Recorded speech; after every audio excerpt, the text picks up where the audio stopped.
Hello guys, welcome to my channel MCQs का अड्डा। सो हम लोग आज इस वीडियो में यांत्रिकी जो चैप्टर है मैकेनिक्स फिज़िक्स का, इस चैप्टर के क्वेश्चंस को देखने वाले हैं। तो हम लोगों ने लूसेंट साइंस का जो हम लोग ऑब्जेक्टिव बुक से जो क्वेश्चंस देख रहे थे चैप्टर वाइज, उसमें हमने बायोलॉजी पूरा कंप्लीट कर लिया है। तो आप लोगों ने अगर नहीं देखा है बायोलॉजी के वीडियो को, तो आप लोग लूसेंट बायोलॉजी के नाम से प्लेलिस्ट बना हुआ है, वहाँ पे आपको बायोलॉजी के सारे वीडियोस मिल जाएंगे, या लूसेंट साइंस का है वहाँ पे भी मिल जाएगा। ठीक है, तो आज से हम लोग फिज़िक्स स्टार्ट कर रहे हैं, जिसमें फिज़िक्स का ये पहला चैप्टर यांत्रिकी मैकेनिक्स लूसेंट ऑब्जेक्टिव बुक का, उसी बुक से क्वेश्चंस बना रहे हैं ना हम लोग। तो गाइस, अगर आप चैनल पे नए हैं तो चैनल को सब्सक्राइब कर लीजिए और बेल आइकन को प्रेस कर लीजिएगा, जो भी आने वाले वीडियोस होंगे उसके नोटिफिकेशन आपको मिलेंगे। ठीक है, तो स्टार्ट करते हैं इस चैप्टर के क्वेश्चंस को देखना। सो पहला क्वेश्चन है हमारा, कार्य का मात्रक क्या होता है। कार्य का मात्रक क्या होता है? जूल होता है। ठीक है, कार्य का मात्रक जूल होता है, न्यूटन पर मीटर। कार्य का मात्रक न्यूटन पर मीटर होता है, जिसे जूल बोलते हैं। नेक्स्ट है, प्रकाश वर्ष किसकी इकाई है? दूरी की, समय की, प्रकाश की, या फिर धारा की। तो प्रकाश वर्ष जो है वो दूरी की इकाई है। एक वर्ष में तय की गई दूरी को एक प्रकाश वर्ष कहते हैं। तो प्रकाश वर्ष जो होता है वो दूरी की इकाई होता है। ठीक है, एक प्रकाश वर्ष बराबर कितना होता है? अगर पूछे एक प्रकाश वर्ष बराबर कितना होगा, तो 9.46 इंटू 10⁻⁻15 मीटर। एक प्रकाश वर्ष बराबर होता है 9.46 इंटू 10⁻⁻15 मीटर। नेक्स्ट है, बल क्या एसआई मात्रक क्या है? बल यानी कि फोर्स का एसआई मात्रक क्या होता है? न्यूटन होता है, और एक न्यूटन बराबर होता है 10⁵ डाइन। नेक्स्ट क्वेश्चन है, सूची 1 को सूची 2 से सुमेलित करना है। उच्च वेग का जो इकाई है वो क्या होता है? उच्च वेग का इकाई होता है मैक। तरंग दैर्घ्य का को एंगस्ट्रॉम से करते हैं। दाब का पास्कल होता है, ऊर्जा का जूल होता है। कार्य और ऊर्जा का जूल होता है। एक चीज़ मैं बता देती हूँ, तो मे भी कन्फ्यूज़ हो जाएंगे। ऊर्जा और कार्य, ऊर्जा हो या कार्य हो, इसका जो मात्रक है वो जूल होता है। ठीक है, सो ए का 1, बी का 2, सी का 3 और डी का 4। ऑप्शन सी राइट हो जाएगा। नेक्स्ट यहाँ पे भी सूची 1 को सूची 2 से सुमेलित करना है। भौतिक राशि है और उसकी इकाई दी गई है। दूरी की इकाई क्या हो? दूरी जो है वो किसकी इकाई है? प्रकाश वर्ष। दूरी प्रकाश वर्ष जो है वो दूरी क्या है? ऊर्जा की इकाई क्या है? ऊर्जा को मतलब किस चीज़ में नापेंगे? ऊर्जा की इकाई क्या हो जाएगी? ऊर्जा की इकाई हो जाएगी वॉट घंटा। ठीक है, ऊर्जा यानी कि शक्ति, तो शक्ति को वॉट या घंटा में। पदार्थ की मात्रा, पदार्थ की जो मात्रा है इसको मोल में, विद्युत आवेश की मात्रा को कूलम्ब में। ठीक है, दूरी को प्रकाश वर्ष, पदार्थ की मात्रा मोल, विद्युत आवेश की मात्रा कूलम्ब, और ऊर्जा जो है वो वाट या फिर घंटा। तो ऑप्शन हमारा ए का 3, बी का 1, सी का 2, डी का 4। ऑप्शन ए हमारा राइट हो जाएगा। नेक्स्ट है, सूची 1 को सूची 2 से सुमेलित करना। यहाँ पे भी भौतिक राशि और इकाई दिया हुआ है। त्वरण यानी कि एक्सेलरेशन, एक्सेलरेशन की इकाई क्या होती है? मीटर पर सेकेंड स्क्वायर होता है। मीटर पर सेकेंड स्क्वायर होता है। बल यानी कि फोर्स का क्या होता है? न्यूटन होता है। कार्य का जूल होता है, और आवेग का न्यूटन सेकेंड होता है। Newton second. सो ए का 4 हो जाएगा, बी का 3 एंड सी का 1, डी का 2। ऑप्शन डी राइट हो जाएगा। नेक्स्ट क्वेश्चन पे आते हैं, एक खगोलीय इकाई किससे संबंधित है? तो एक खगोलीय इकाई जो है वो दूरी की इकाई होती है। सूर्य एवं पृथ्वी के बीच की जो दूरी है उसे खगोलीय इकाई कहते हैं। ठीक है, खगोलीय दूरी कहते हैं, सॉरी। तो सूर्य एवं पृथ्वी के बीच की जो दूरी है उसको खगोलीय दूरी कहा जाता है। तो खगोलीय इकाई किससे संबंधित है? सूर्य और पृथ्वी के बीच की दूरी से। नेक्स्ट है, पारसेक किसकी इकाई है? पारसेक जो है ये दूरी की इकाई होती है, खगोलीय दूरी की इकाई होती है पारसेक। नेक्स्ट क्वेश्चन है, निम्नलिखित में से कौन सा सुमेलित नहीं है? डेसिबल ध्वनि की तीव्रता की इकाई होती है, सही है। अश्व शक्ति की इकाई होती है, ये भी सही है। समुद्री मील नौ संचालन में दूरी की इकाई होती है, ये भी सही है। सेल्सियस उष्मा की इकाई होती है, तो ये गलत है। सेल्सियस जो है ये ताप की इकाई होती है, ना कि उष्मा की, है ना, ताप की इकाई होगी ये। तो ऑप्शन डी राइट हो जाएगा। ल्यूमेन किसका मात्रक होता है? ल्यूमेन जो है वो ज्योति फ्लक्स का मात्रक होता है, ठीक है। नेक्स्ट क्वेश्चन है, भौतिक मात्रा ज्योति की इकाई क्या है? ज्योति की इकाई है लक्स। नेक्स्ट क्वेश्चन, पास्कल किसकी इकाई होती है? दाब की इकाई होती है। नेक्स्ट क्वेश्चन है, कैंडेला किसका मात्रक है? कैंडेला जो है वो ज्योति तीव्रता का मात्रक होता है। नेक्स्ट है, ऊर्जा की एसआई इकाई क्या है? ऊर्जा की एसआई इकाई है जूल। नेक्स्ट क्वेश्चन है, चुंबकीय क्षेत्र की माप की इकाई क्या है? चुंबकीय क्षेत्र का जो माप है इसका इकाई होता है टेस्ला। नेक्स्ट क्वेश्चन, हर्ट्ज क्या मापने की यूनिट है? तो हर्ट्ज जो है तरंगों की आवृत्ति को मापने का यूनिट है हर्ट्ज। नेक्स्ट क्वेश्चन, विद्युत मात्रा की इकाई क्या है? विद्युत मात्रा की इकाई एम्पियर है। नेक्स्ट क्वेश्चन, एसआई पद्धति में लेंस की शक्ति की इकाई क्या होती है? तो लेंस की शक्ति की इकाई होती है डायोप्टर। नेक्स्ट क्वेश्चन है, ध्वनि की तीव्रता मापने की इकाई क्या है? ध्वनि की तीव्रता डेसिबल से मापा जाता है। गाइस ये सारे क्वेश्चंस देखिए काफ़ी कॉमन क्वेश्चंस हैं, हर एग्जाम्स में आते हैं और इम्पॉर्टेंट भी हैं, तो ये सब याद रहने चाहिए यूनिट वाला, ये तो चैप्टर ही इम्पॉर्टेंट है ना। नेक्स्ट क्वेश्चन, एम्पियर क्या नापने की इकाई है? Ampere current. एम्पियर जो है वो विद्युत धारा या विद्युत आवेश नापने की इकाई होती है, करंट नापने की। नेक्स्ट क्वेश्चन, यंग प्रत्यास्था गुणांक का एसआई मात्रक क्या है? यंग प्रत्यास्था गुणांक का एसआई मात्रक होता है न्यूटन पर मीटर स्क्वायर। नेक्स्ट है, निम्नलिखित में से ताप का एसआई मात्रक क्या है? एसआई इकाई तो ताप का जो है वो केल्विन हो जाएगा।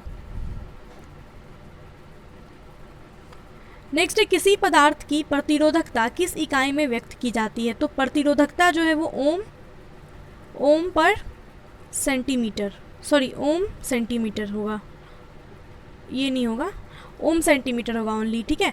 किसी भी पदार्थ की प्रतिरोधकता की जो इकाई है वो ओम सेंटीमीटर में व्यक्त की जाती है। नेक्स्ट क्वेश्चन है, संवेग का एसआई मात्रक क्या होता है? संवेग का जो एसआई मात्रक है वो होता है किलोग्राम पर सेकंड, किलोग्राम पर सेकंड होता है। जूम कर लेते हैं, ठीक है। नेक्स्ट क्वेश्चन है, निम्नलिखित में कौन एक सदिश राशि नहीं है? यानी कि कौन है जो अदिश राशि है? सदिश राशि नहीं होने का मतलब अदिश राशि। तो सदिश राशि उसको कहते हैं जिसमें परिमाप और दिशा दोनों ही होती है, उसको सदिश राशि कहते हैं, और जिसमें दिशा नहीं हो उसको अदिश राशि कहते हैं। तो इसमें से कौन है जो सदिश राशि नहीं है, यानी कि जो अदिश राशि है ना? तो द्रव्यमान जो है ये अदिश राशि हो जाएगा, क्योंकि इसमें इसका परिमाप तो होता है लेकिन इसका दिशा नहीं होता, ठीक है।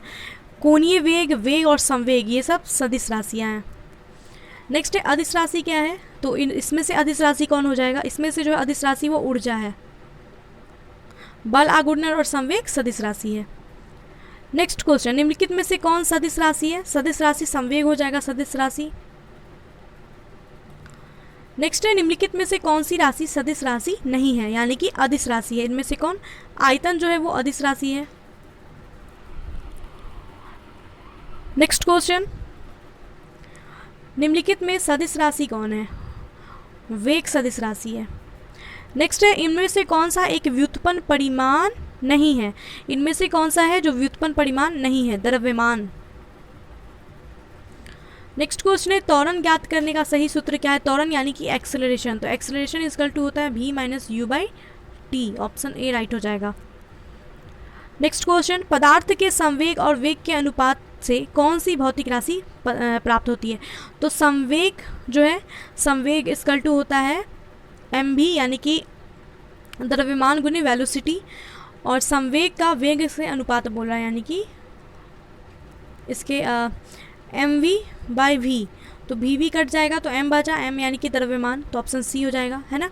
संवेग और वेग का अनुपात बोल रहा है ना, तो संवेग mv और v, तो v वेलोसिटी कट गया, बचा क्या? m, तो क्या राशि प्राप्त होता है? द्रव्यमान प्राप्त होता है। नेक्स्ट क्वेश्चन, प्लांक के अचर में किसका आयाम होता है? प्लांक के अचर में कोणीय गति का आयाम होता है। नेक्स्ट क्वेश्चन है, एक लड़की झूले पर बैठी स्थिति में झूला झूल रही है, उस लड़की के खड़े हो जाने पर दोलनों का आवर्तकाल क्या होगा? तो एक लड़की झूले पर बैठ के झूला झूल रही है, जब वो लड़की खड़ी हो जाएगी तो दोलन का जो आवर्तकाल है वो कम हो जाएगा। नेक्स्ट है घूर्णन करती एक गोल मेज पर अचानक एक लड़का आकर बैठ जाता है तो मेज का कोणीय वेग पर क्या प्रभाव पड़ेगा। तो घूर्णन करता एक गोल मेज है, इस पर अचानक से अगर कोई आगे बैठ जाएगा तो उसके कोणीय वेग पे क्या प्रभाव होगा, वो कम हो जाएगा।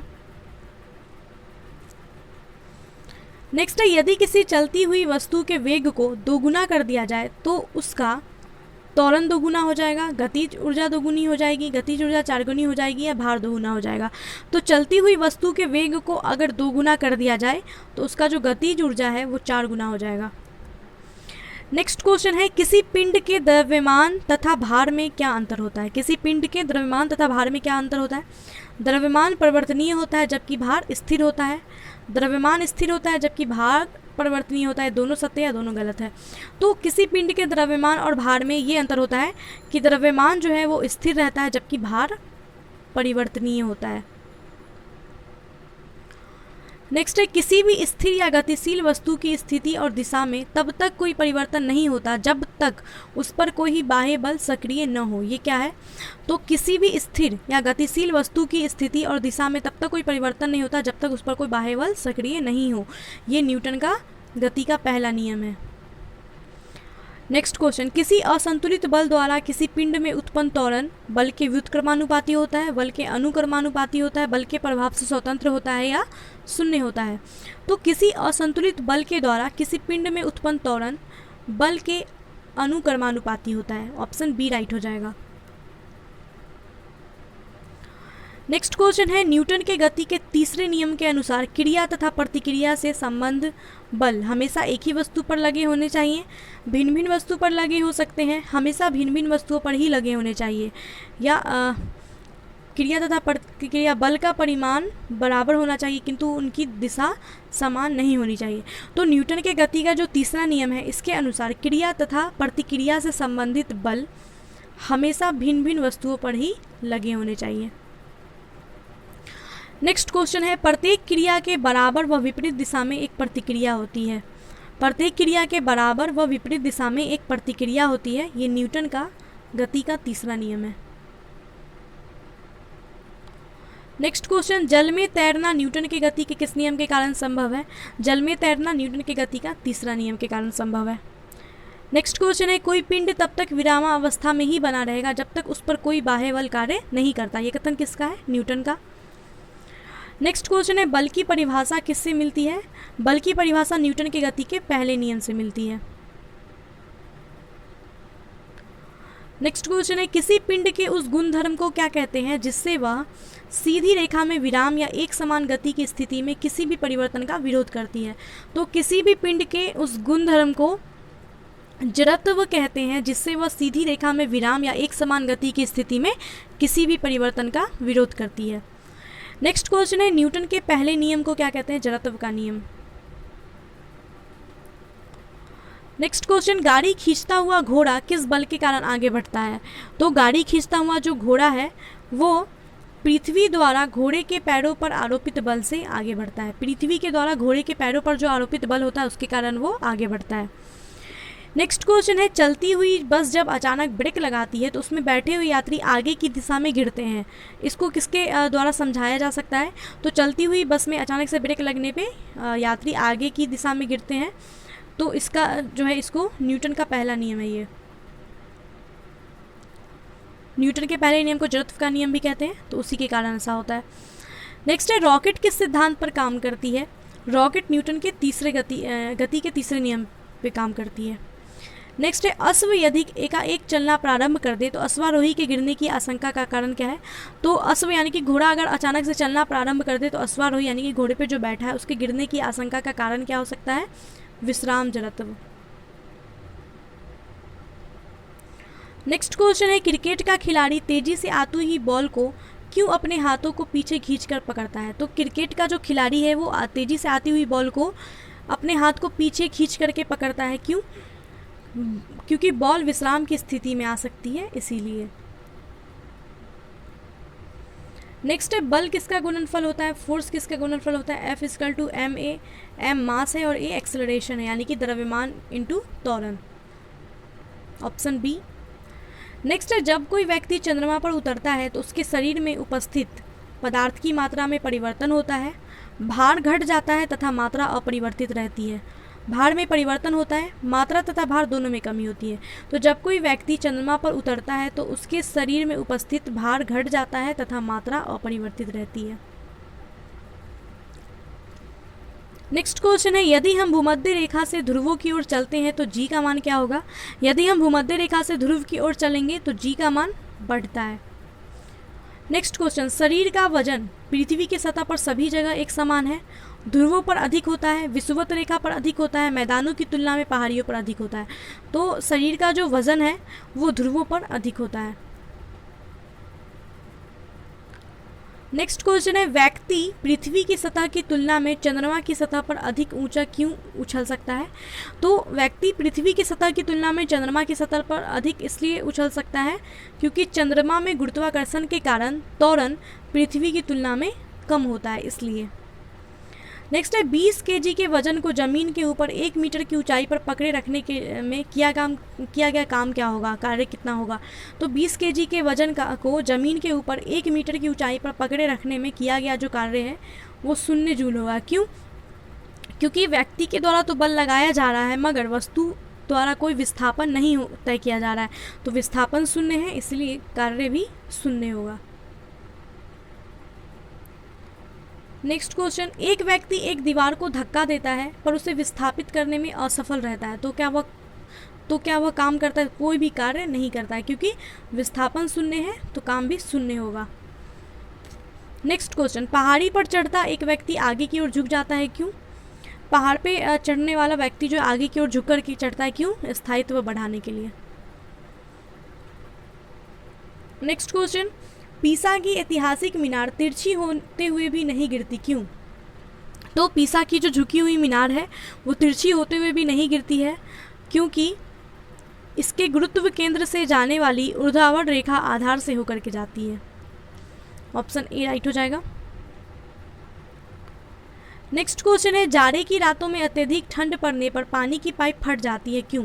तो जाड़े की रात में अत्यधिक ज़्यादा ठंड पड़ने पर पाइप जो होता है पानी का वो फट जाता है। इसका कारण क्या है? तो इसका कारण ये होता है कि जमने के बाद पानी का जो आयतन है वो बढ़ जाता है, जिसकी वजह से पाइप फट जाता है। आयतन बढ़ने लगता है तो पाइप फट जाता है। नेक्स्ट क्वेश्चन, पानी से भरी डाट लगी बोतल जमने पर टूट जाएगी, क्यों? तो वही रीज़न है, पानी से भरी जो बोतल है वो जमने पर टूट जाएगा क्योंकि क्या होता है, जमने पे क्या होगा कि जल का आयतन बढ़ने लगता है। नेक्स्ट क्वेश्चन, जल के आयतन में क्या परिवर्तन होगा यदि तापमान 9 डिग्री सेल्सियस से गिर करके 3 डिग्री सेल्सियस कर दिया जाए? तो जल के आयतन में क्या परिवर्तन होगा यदि अगर तापमान 9 डिग्री सेल्सियस से 3 डिग्री सेल्सियस कर दिया जाए? तो जल का जो आयतन है वो पहले घटेगा और बाद में बढ़ेगा। ऑप्शन सी राइट हो जाएगा। कैसे? कि जल का जो घनत्व होता है वो 4 डिग्री सेल्सियस पर सबसे अधिक होता है और घनत्व अधिक होगा तो आयतन कम होगा क्योंकि घनत्व आयतन के व्युत्क्रमानुपाती होता है। तो 4 डिग्री सेल्सियस पे जो जल का घनत्व है वो सबसे अधिक होता है तो आयतन कम होगा। घनत्व अधिक तो आयतन कम, इसलिए 9 डिग्री सेल्सियस से जब 4 डिग्री पे आएगा, 9 डिग्री से जब 4 डिग्री पे आएगा तो घनत्व जो है वो बढ़ेगा। घनत्व बढ़ेगा तो आयतन घटेगा, लेकिन फिर 4 डिग्री से 3 डिग्री सेल्सियस पे जब आएगा तो घनत्व घटेगा और आयतन बढ़ेगा। तो इसलिए आयतन जो है वो पहले बढ़ेगा और बाद में घटेगा, पहले घटेगा और बाद में बढ़ेगा। घनत्व बढ़ेगा घटेगा और आयतन पहले घटेगा और बाद में बढ़ेगा। ठीक है, ऑप्शन सी राइट हो जाएगा। नेक्स्ट, एक झील में तैरने वाली इस्पात की नाव के लिए नाव द्वारा विस्थापित पानी का भार कितना है? एक झील में तैरने वाली इस्पात की नाव के लिए नाव के द्वारा विस्थापित पानी का भार कितना होगा? नाव के उस भाग के भार के बराबर होगा जो झील के पानी के सतह के नीचे है। नेक्स्ट क्वेश्चन, किसी कालीन की सफाई के लिए यदि उसे छड़ी से पीटा जाए तो उसमें कौन सा नियम लागू होता है? न्यूटन की गति का पहला नियम। नेक्स्ट क्वेश्चन है, सड़क पर चलने की अपेक्षा बर्फ़ पर चलना कठिन है, क्यों? क्योंकि बर्फ़ में सड़क की अपेक्षा घर्षण कम होता है। नेक्स्ट क्वेश्चन, रोड़ी युक्त सड़क की तुलना में बर्फ़ पर चलना कठिन क्यों होता है? क्योंकि क्या होता है, बर्फ़ में पैर तथा बर्फ़ के मध्य घर्षण बल जो है वो रोड़ी एवं पैर के मध्य घर्षण बल की तुलना में कम होता है। नेक्स्ट है लकड़ी के सिलेंडराकार पात्र को खींचने की जगह लुढ़काना आसान होता है, क्यों? तो लकड़ी का जो सिलेंडराकार पात्र यानी कि बैरल होता है उसको खींचने की जगह लुढ़काना क्यों आसान होता है? क्योंकि लुढ़कन अवस्था का घर्षण बल फिसलन अवस्था के घर्षण बल की तुलना में कम होता है, इसीलिए आसान होता है लुढ़काना। नेक्स्ट क्वेश्चन, एक नदी में चलता हुआ जहाज समुद्र में आता है तब जहाज का स्तर क्या होगा? एक नदी में चलता हुआ जहाज जब समुद्र में आएगा, मतलब एक जहाज नदी में चल रहा है, जब वो समुद्र में आएगा तो जहाज का जो स्तर है वो क्या होगा? पहले से थोड़ा ऊपर आ जाएगा। नेक्स्ट क्वेश्चन, लोहे की कील पारे में क्यों तैरती है जबकि पानी में डूब जाती है? तो लोहे की कील को पानी में रखे तो डूब जाती है और पारे में रखे तो तैरने लगती है, क्यों? क्योंकि लोहे का जो घनत्व है वो पानी से अधिक है और पारे से कम होता है। लोहे का घनत्व पानी से अधिक होता है इसलिए वो पानी में डूब जाती है, और पारे से कम होता है इसलिए वो पारे के ऊपर तैरने लगती है। नेक्स्ट क्वेश्चन, जब एक ठोस पिंड को पानी में डुबाया जाता है तो उसके भार में ह्रास होता है, ये ह्रास कितना होता है? तो जब एक ठोस पिंड को पानी में डुबाते हैं तो उसके भार में ह्रास होता है, कितना ह्रास होता है? विस्थापित पानी के भार के बराबर। जितना पानी वो विस्थापित किया उतना ही भार ह्रास होगा। नेक्स्ट है बर्फ़ पानी में तैरती है परंतु अल्कोहल में डूब जाती है, क्यों? तो बर्फ़ जो होता है वो पानी में तैरने लगता है लेकिन अल्कोहल में रखने पे डूब जाता है। इसका कारण क्या है? बर्फ़ जो है वो पानी से हल्का होता है इसलिए पानी पे तैरता है, और अल्कोहल से भारी होता है इसलिए अल्कोहल में डूब जाता है। नेक्स्ट क्वेश्चन है स्टील की गोली पारे में तैरती है क्योंकि? स्टील की जो गोली होती है वो पारे में तैरती है, क्यों? क्योंकि स्टील का घनत्व पारे की अपेक्षा अधिक होता है इसलिए। नेक्स्ट है एक लोहे की गेंद पारद या मरकरी से भरी बाल्टी में गिराई जाए तो क्या होगा? एक लोहे की गेंद को अगर पारे में गिराया जाएगा तो क्या होगा? वो पारे के ऊपर तैरने लगेगा। नेक्स्ट है किस तापमान पर जल का घनत्व सबसे अधिक होता है? तो जल का घनत्व सबसे अधिक होता है 4 डिग्री सेल्सियस पर, और घनत्व अधिक होगा उस तो आयतन कम होगा, है ना? तो जल का घनत्व सबसे अधिक 4 डिग्री सेल्सियस पर होता है और आयतन सबसे कम 4 डिग्री सेल्सियस पे होता है। नेक्स्ट है वस्तु की मात्रा बदलने पर क्या अपरिवर्तित रहेगा? वस्तु की मात्रा बदलने पर उसका घनत्व अपरिवर्तित रहता है। नेक्स्ट क्वेश्चन है तैराक को नदी के मुकाबले समुद्री पानी में तैरना आसान क्यों लगता है? तो जो तैराक होते हैं उनको नदी के मुकाबले समुद्र के पानी में तैरना आसान लगता है क्योंकि समुद्र पानी का घनत्व साधारण पानी से ज़्यादा होता है। नेक्स्ट है बादल किस कारण से वायुमंडल में तैरते हैं? बादल जो है वो निम्न घनत्व के कारण वायुमंडल में तैर पाते हैं। नेक्स्ट क्वेश्चन है समुद्र में प्लवन करते आइसबर्ग का कितना भाग समुद्र की सतह से ऊपर रहता है? 1/9। नेक्स्ट क्वेश्चन है बांध के नीचे की दीवार मोटी क्यों बनाई जाती है? तो बांध जो होता है उसके नीचे की दीवार मोटी क्यों बनाई जाती है? इसलिए बनाई जाती है क्योंकि गहराई बढ़ने के साथ द्रव का जो दाब है वो बढ़ने लगता है, इसलिए दीवारें मोटी बनाई जाती है। नेक्स्ट क्वेश्चन है बर्फ़ पर स्केटिंग करना क्या प्रदर्शित करता है? कि दाब बढ़ाने पर बर्फ़ का गलनांक क्या होगा? बर्फ़ पर स्केटिंग करना ये प्रदर्शित करता है कि दाब बढ़ाने पर बर्फ़ का जो गलनांक है वो घट जाता है। नेक्स्ट है चौराहों पर पानी के फुहारे में गेंद नाचती रहती है क्यों? तो चौराहों पर पानी के जो फुहारे होते हैं उसमें गेंद क्यों नाचती रहती है? क्योंकि पानी का जो वेग है वो अधिक होने से दाब घट जाता है। नेक्स्ट क्वेश्चन भारी हिमखंड शीर्ष की अपेक्षा निचले तल से पिघलता है क्यों? भारी हिमखंड जो होता है वो शीर्ष की अपेक्षा निचले तल से क्यों पिघलता है? क्योंकि निचले तल का दाब अधिक होने के कारण गलनांक घट जाता है इसलिए। नेक्स्ट है दलदल में फंसे व्यक्ति को लेट जाने की सलाह क्यों दी जाती है? तो दलदल में अगर फंसते हैं लोग तो उनको लेटने की सलाह क्यों दी जाती है? क्योंकि लेटने से क्षेत्रफल अधिक होने से क्या होगा? दाब कम हो जाता है। लेटने से क्षेत्रफल अधिक हो जाएगा तो दाब कम हो जाएगा। नेक्स्ट है बर्फ़ के दो टुकड़ों को आपस में दबाने पर टुकड़ा आपस में चिपक जाता है क्यों? क्योंकि दाब अधिक होने से बर्फ़ का गलनांक घट जाता है इसलिए। नेक्स्ट क्वेश्चन पराया तेज आंधी आने पर फूस या टीन की हल्की छतें उड़ जाती हैं क्यों? तो तेज आंधी आने पर फूस या टीन की जो हल्की छत होती है वो उड़ जाती है क्योंकि छत के ऊपर बहने वाली उच्च वेग की वायु छत सतह पर दाब उत्पन्न कर देती है तथा छत के नीचे दाब सामान्य रहता है इसलिए। नेक्स्ट क्वेश्चन, रेल की पटरी के नीचे लकड़ी या कंक्रीट की चौड़ी पट्टियाँ लगाई जाती हैं, क्यों? जिससे कि क्या होता है, जिससे कि रेलगाड़ी के द्वारा लगाया गया दाब कम हो जाए। नेक्स्ट क्वेश्चन, पहाड़ों पर कभी कभी व्यक्तियों के नाक व मुंह से खून निकलने लगता है, इसका कारण क्या है? क्योंकि ऊंचाई बढ़ने के साथ वायुमंडलीय दाब घटता है। नेक्स्ट है, हवाई जहाज में फाउंटेन पेन से स्याही बाहर क्यों निकल आती है? तो क्योंकि ऊंचाई बढ़ने से वायुदाब में कमी आ जाती है, इसलिए। नेक्स्ट है, यदि पृथ्वी का द्रव्यमान वही रहे और त्रिज्या 1% कम हो जाए तो पृथ्वी तल पर जी का मान क्या होगा? तो अगर द्रव्यमान सेम रहे पृथ्वी का और त्रिज्या 1% कम हो जाए तो पृथ्वी के तल पे जी का जो मान है वो 2% बढ़ जाएगा। नेक्स्ट क्वेश्चन है, ऊंचाई की जगहों पर पानी 100 डिग्री सेल्सियस के नीचे के तापमान पर क्यों उबलते हैं? ऊंचाई की जगहों पर पानी जो है वो 100 डिग्री सेल्सियस के नीचे के तापमान पर क्यों उबलने लगते हैं? क्योंकि वायुमंडलीय दाब कम हो जाता है, अतः उबलने का जो बिंदु है वो नीचे आ जाता है। नेक्स्ट क्वेश्चन है, साबुन के बुलबुले के अंदर का दाब क्या होता है? साबुन के बुलबुले के अंदर का जो दाब होता है वो वायुमंडलीय दाब से अधिक होता है। नेक्स्ट है, हम दलदली सड़कों पर क्यों फिसलते हैं? हम दलदली सड़कों पर क्यों फिसलते हैं? क्योंकि घर्षण की कमी के कारण। नेक्स्ट है, जब बैरोमीटर का पारा अचानक गिर जाए तो ये किस बात का घोतक है? जब बैरोमीटर का पारा अचानक से गिर जाए तो इसका मतलब कि आंधी या झंझावात की संभावना है। नेक्स्ट है, हाइड्रोजन से भरा हुआ पॉलीथीन का एक गुब्बारा पृथ्वी के तल से छोड़ा जाता है, वायुमंडलीय की ऊंचाई पर जाने से गुब्बारे के अमाप में वृद्धि होगी। नेक्स्ट क्वेश्चन है, समतल की अपेक्षा पर्वतों पर सांस लेना क्यों कठिन है?